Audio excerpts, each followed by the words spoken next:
Assalamualaikum warahmatullahi wabarakatuh. Apa kabar anak-anak kelas 11 RPL 1? Alhamdulillah jika anak-anak semua dalam keadaan sehat. Bapak dan Ibu berharap semoga kita semua senantiasa dalam keadaan sehat walafiat dan selalu berada dalam lindungan Allah Subhanahu wa taala. Sebelum kita memulai pelajaran pada hari ini, marilah kita membaca doa menurut agama dan kepercayaan masing-masing. Berdoa dipersilahkan.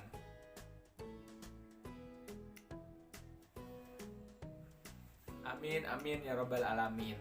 Semoga apa yang akan kita pelajari pada hari ini dapat berjalan dengan lancar, serta materi yang akan Bapak dan Ibu sampaikan bisa dengan mudah kalian pahami. Bapak di sini mau meminta bantuan kepada sekretaris kelas untuk mengabsen.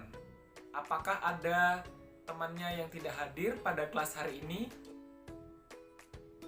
Wah, alhamdulillah ya, berarti kelas 11 RPL 1 hari ini bisa mengikuti mata pelajaran basis data secara total. Hadir semua ya? Oke, alhamdulillah. Pada pertemuan sebelumnya, kita telah mempelajari materi tentang apa, anak-anak? Oke, benar sekali. Pada pertemuan sebelumnya, kita telah mempelajari materi tentang SQL pada sistem basis data client server. Nah, pada pertemuan hari ini kita akan mempelajari materi baru, di mana materi baru ini merupakan materi kelanjutan yang sangat penting bagi anak-anak semua untuk memahami sekaligus mendalami tentang ilmu basis data. Ada yang tahu kita akan mempelajari materi tentang apa hari ini? Ya, betul sekali. Pada hari ini kita akan mempelajari materi baru yaitu RDBMS. RDBMS itu merupakan sebuah manajemen sistem yang dirancang untuk mengatur sebuah basis data sebagai sekumpulan data yang disimpan secara struktur. Adapun tujuan pembelajaran kita hari ini, yang pertama, siswa diharapkan dapat memahami struktur dari arsitektur RDBMS. Yang kedua, siswa diharapkan dapat memahami serta menjelaskan jenis sistem relasi basis data. Yang ketiga, siswa diharapkan dapat menjelaskan proses pembuatan data berbasis RDBMS. Dan yang keempat, siswa diharapkan dapat menyelesaikan studi kasus jenis data yang berbasis RDBMS. Teknik penilaian yang akan Bapak dan Ibu ambil pada pertemuan hari ini, itu ada 3 teknik penilaian ya anak-anak. Yang pertama itu penilaian pengetahuan. Nah, penilaian pengetahuannya ini, Bapak dan Ibu nanti akan memberikan kuis melalui Google Form yang akan di-share di grup WhatsApp. Yang kedua, itu penilaian keterampilan, di mana penilaian ini diberikan dalam bentuk proyek per kelompok. Dan yang ketiga, itu ada penilaian afektif. Penilaian afektifnya ini diambil dari keaktifan anak-anak selama kegiatan belajar berlangsung. Baik, sebelum Bapak dan Ibu menjelaskan terkait materi pada pelajaran hari ini, Bapak minta anak-anak untuk membaca terlebih dahulu materi yang akan kita pelajari selama 2 menit ya. Jadi Bapak persilahkan untuk membaca materi tentang RDBMS terlebih dahulu. Baik, untuk mempersingkat waktu, langsung saja di sini Bapak akan menjelaskan materi seperti yang telah kalian sebutkan tadi, yaitu Relational Database Management System atau RDBMS. Di mana submateri yang akan anak-anak pelajari pada hari ini itu ada 4 submateri. Yang pertama, struktur dari arsitektur RDBMS. Yang kedua, jenis sistem relasi basis data. Yang ketiga, itu proses pembuatan data berbasis RDBMS. Yang keempat, studi kasus jenis data berbasis RDBMS. Di sini Bapak akan menjelaskan submateri yang pertama, yaitu struktur dari arsitektur RDBMS. Sebelum kita menginjak lebih dalam, kita perlu memahami terlebih dahulu pengertian dari RDBMS. Relational Database Management System atau RDBMS adalah basis data yang mempresentasikan data dalam bentuk tabel-tabel, di mana tabel-tabel itu dihubungkan oleh nilai-nilai yang sama atau umum pada kolom-kolom terkait. Menurut Fatansyah 2021, menyampaikan bahwasanya model dari RDBMS ini sering juga disebut dengan model relasional atau basis data relasional. Selanjutnya, anak-anak juga harus memahami komponen penyusun basis data. Komponen penyusun basis data sendiri itu ada 4 ya. Yang pertama ada tabel, yang kedua kolom, yang ketiga baris, dan yang keempat ada domain. Kita menginjak komponen yang pertama yaitu tabel. Tabel memiliki nama dan terdiri atas baris serta kolom, di mana tabel pada suatu basis data tidak boleh memiliki nama yang sama atau harus unik. Tabel disebut juga dengan relation atau file. Jadi, nama lain dari tabel itu relation atau file ya anak-anak ya. Kemudian, komponen yang kedua itu ada kolom atau atribut. Kolom memiliki nama, di mana kolom yang terdapat dalam suatu tabel tidak boleh memiliki nama yang sama, namun urutannya boleh secara acak atau random. Nah, nama lain dari kolom ini yaitu field atau atribut. Kemudian komponen penyusun yang ketiga itu ada baris. Baris berisikan data dari sebuah objek. Baris pada suatu tabel itu harus unik juga ya, di mana peletakannya bebas dan tidak mempengaruhi makna dari tabel. Nama lain dari baris disebut juga dengan record atau tuple. Kemudian komponen penyusun yang keempat atau yang terakhir yaitu domain. Domain adalah sekumpulan nilai-nilai yang dapat disimpan pada satu atau lebih kolom, di mana sebuah domain biasanya dimiliki oleh satu kolom atau lebih, tetapi sebuah kolom hanya memiliki satu domain saja.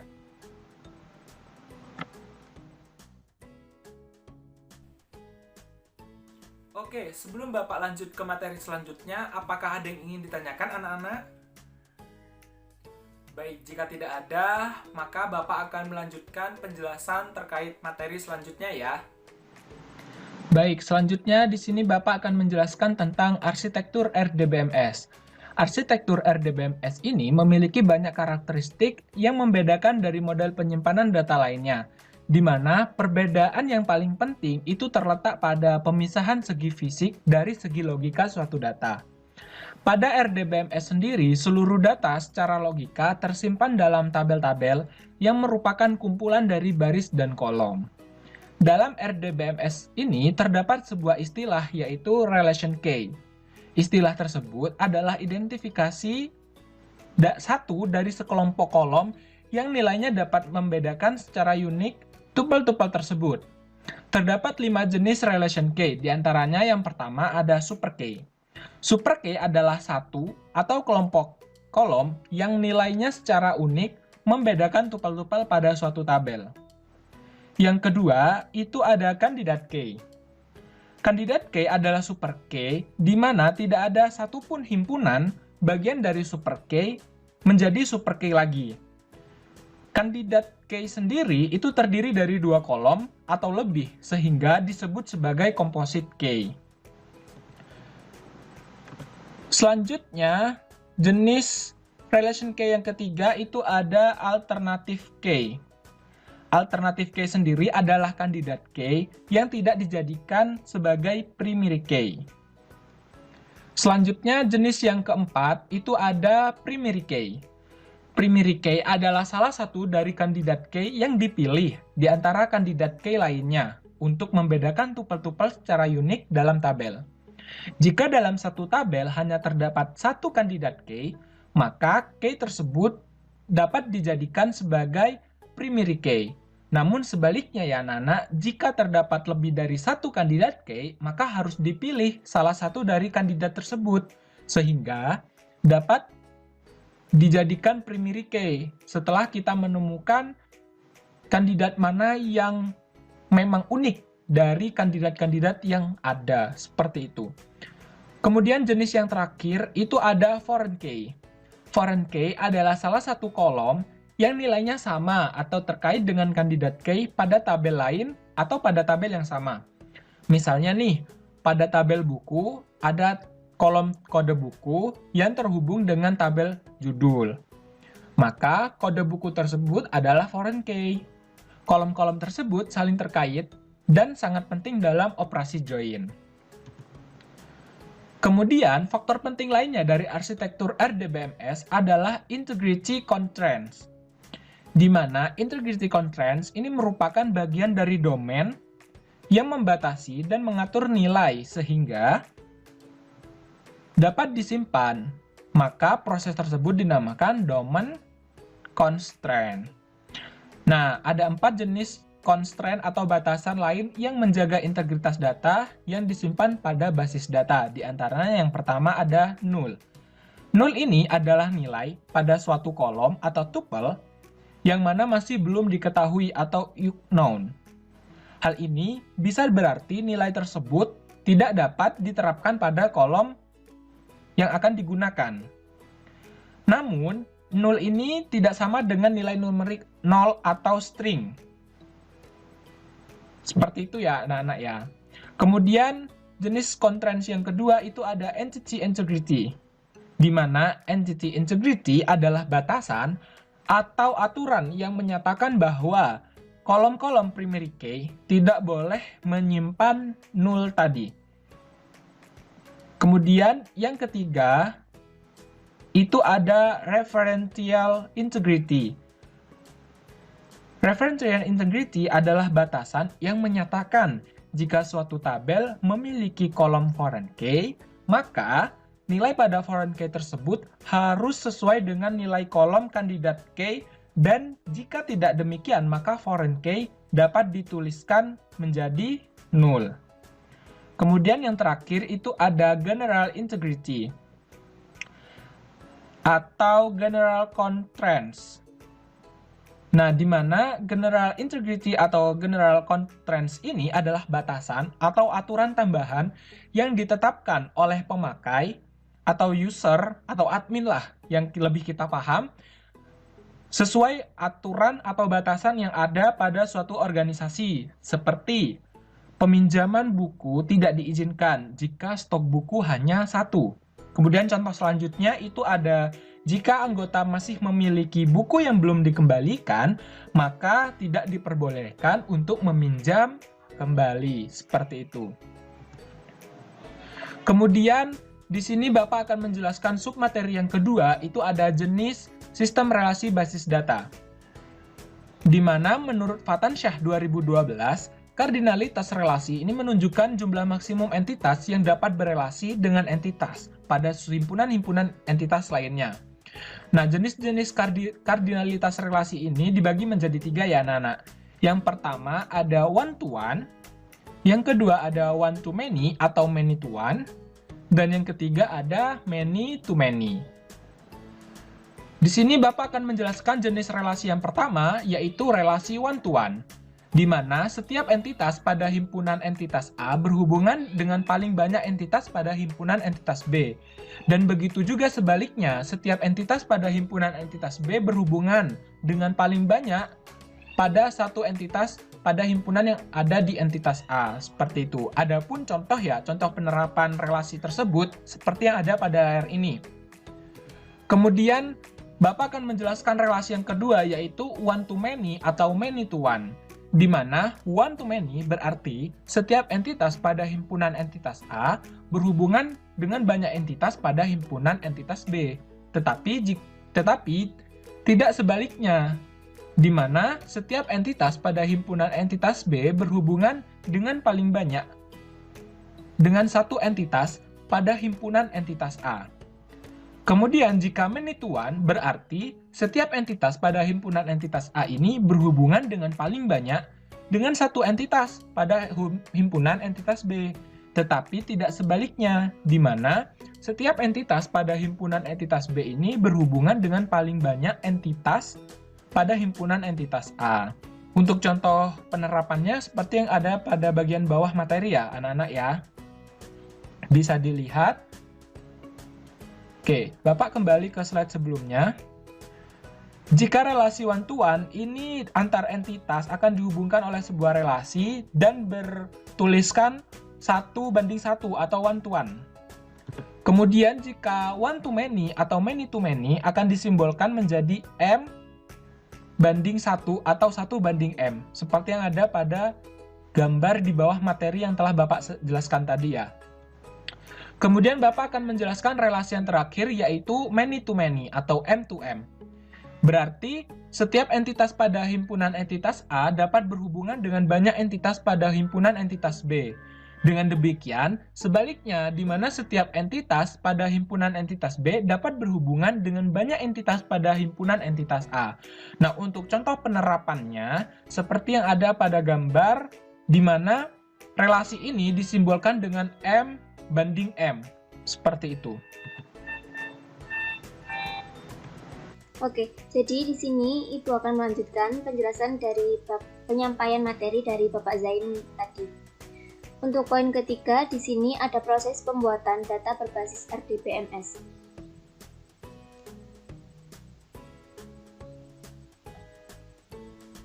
Untuk proses pembuatan data berbasis RDBMS, di sini terdapat inner join, natural join, outer join yang dibagi menjadi 3, yaitu ada right join, full join, dan left join.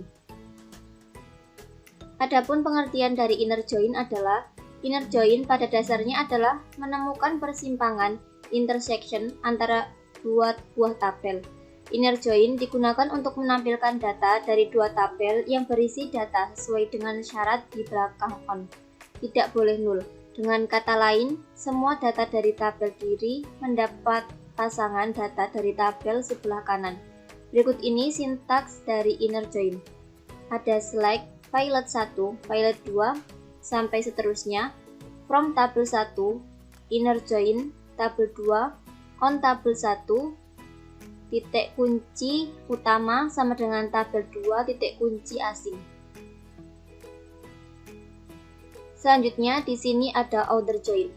Outer join dibagi menjadi 3, yaitu right join, full join, dan left join. 1. Right join. Right join digunakan untuk menampilkan semua data dari tabel sebelah kanan. Perintah right join beserta pasangannya dari tabel sebelah kiri. Meskipun terdapat data dari sebelah kanan tidak memiliki pasangan, tetapi akan ditampilkan dengan pasangannya berupa nilai 0. Yang kedua ada left join. Left join digunakan untuk menampilkan semua data dari tabel sebelah kiri. Perintah left join beserta pasangannya dari tabel sebelah kanan. Meskipun terdapat data dari sebelah kiri tidak memiliki pasangan, tetapi akan ditampilkan dengan pasangannya berupa nilai 0. Outer join. 1. Right join. Sintak dari right join yaitu select, violet 1, violet 2, dan seterusnya. From tabel 1, right join, tabel 2, on tabel 1, titik kunci utama, sama dengan tabel 2, titik kunci asing.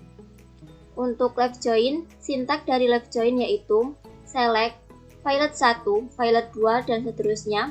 From tabel left join, tabel 2 on, tabel 1, titik kunci utama, sama dengan tabel 2, titik kunci asing. Selanjutnya adalah outer join. Outer join dibagi menjadi 3, yaitu right join, full join, dan left join. Full join pada hakikatnya merupakan kombinasi dari left dan right join. Berikut ini sintak dari full join. Select, violet 1, violet 2, dan seterusnya. From tabel 1, left join tabel 2, on tabel titik kunci utama A, sama dengan tabel 2 titik kunci asing. Union select, violet 1, violet 2, dan seterusnya. From tabel 1, right join tabel 2, on tabel 1 titik kunci utama, sama dengan tabel 2 titik kunci asing. Selanjutnya adalah natural join. Natural join digunakan untuk menampilkan data dari dua tabel yang berisi data. Jika ada kolom yang sama dengan tipe data yang sama pada kedua tabel, maka akan ditampilkan hanya satu kolom saja. Sintak natural join diperlihatkan sebagai berikut. Select from tabel 1, natural join tabel. Keempat, ada studi kasus jenis data berbasis RDBMS. Studi kasus. Perpustakaan Smart adalah perpustakaan umum yang anggotanya pelajar, mahasiswa, dan masyarakat yang didirikan oleh Wali Kota Jakarta Barat. Keberadaan perpustakaan berlokasi di Wali Kota yang aplikasi pelayanan masih bersifat tradisional. Untuk prosesnya yaitu 1. Setiap calon anggota yang akan menjadi anggota harus mengisi formulir dengan biaya administrasi Rp10.000. Kedua, anggota dapat meminjam buku maksimal 3 buku. Yang ketiga, untuk masa peminjaman selama 1 minggu atau 7 hari. Yang keempat, keterlambatan pengembalian dikenakan denda sesuai dengan kondisi denda. Di antaranya, A. Denda keterlambatan pengambilan dikenakan biaya administrasi sebesar 500 per harinya. Bukti surat dengan terlampir. B. Denda buku perpustakaan rusak, maka dikenakan biaya revisi buku perpustakaan. Biaya ini dikenakan setelah buku diperbaiki. Terdapat bukti surat denda terlampir. Untuk poin ke C, denda buku hilang, maka dikenakan biaya penggantian seharga buku tersebut. Bukti surat denda terlampir. Yang ke D, perpustakaan smart dapat menerima sumbangan dari donatur statusnya adalah anggota atau masyarakat luas.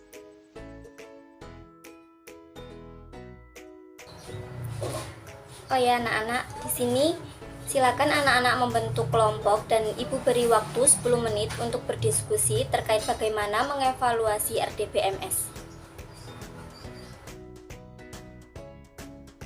Baik, terima kasih anak-anak atas pemaparan hasil diskusi kelompok kalian. Selanjutnya, kalian praktikan RDBMS tadi menggunakan software yang biasa kita gunakan untuk praktik.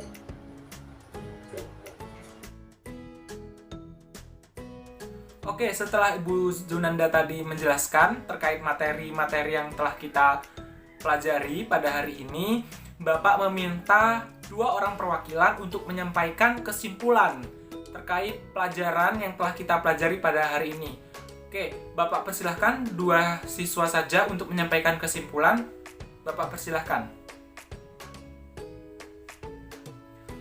Oke, ternyata kesimpulannya hampir sama dan Bapak dan Bu Junanda katakan kesimpulan tersebut sudah benar ya. Jadi Bapak ucapkan terima kasih banyak kepada 2 siswa yang telah menyampaikan kesimpulan terkait pelajaran yang telah kita pelajari pada hari ini. Mungkin itu saja ya materi yang dapat Bapak dan Ibu sampaikan untuk pelajaran pada hari ini. Apabila nantinya anak-anak mengalami kesulitan dalam melakukan praktek, anak-anak bisa chat melalui pesan WhatsApp kepada Bapak dan Ibu, atau anak-anak juga bisa temui secara langsung Bapak dan Ibu di ruang guru. Untuk kesimpulan dan tugas pada pertemuan hari ini akan disampaikan oleh Ibu Junanda. Adapun di sini Ibu dan Bapak akan memberikan tugas untuk kalian, yaitu tugasnya berupa 1. Buatlah database dari studi kasus tersebut dengan menerapkan RDBMS atau Relation Database Management System. Yang kedua adalah kerjakan studi kasus tersebut secara kelompok. 1 kelompok terdiri dari 3 siswa. Yang ketiga adalah hasil pekerjaan dikumpulkan melalui Google Classroom sesuai tenggat yang telah ditentukan. Untuk tugas yang keempat adalah tugas ini merupakan penilaian keterampilan. Untuk yang kelima, pekan depan kita akan review hasil pekerjaan dari bahas materi selanjutnya. Adapun kesimpulan dari materi yang telah Ibu dan Bapak sampaikan adalah Relational Database Management System atau RDBMS adalah basis data yang mempresentasikan data dalam bentuk tabel-tabel, di mana tabel-tabel tersebut dihubungkan oleh nilai-nilai yang sama atau umum pada kolom-kolom terkait. Dalam proses pembuatan data RDBMS harus melewati beberapa tahap yang wajib untuk diterapkan. Tahap tersebut diantaranya adalah 1. Menerapkan relasi-relasi seperti one-to-one, one-to-many, dan sebagainya. Yang kedua, menerapkan beberapa konsep join seperti inner join, outer join, dan natural join. Sehingga kita mampu untuk menyelesaikan studi kasus secara cepat apabila kita telah memahami tahapan-tahapan tersebut.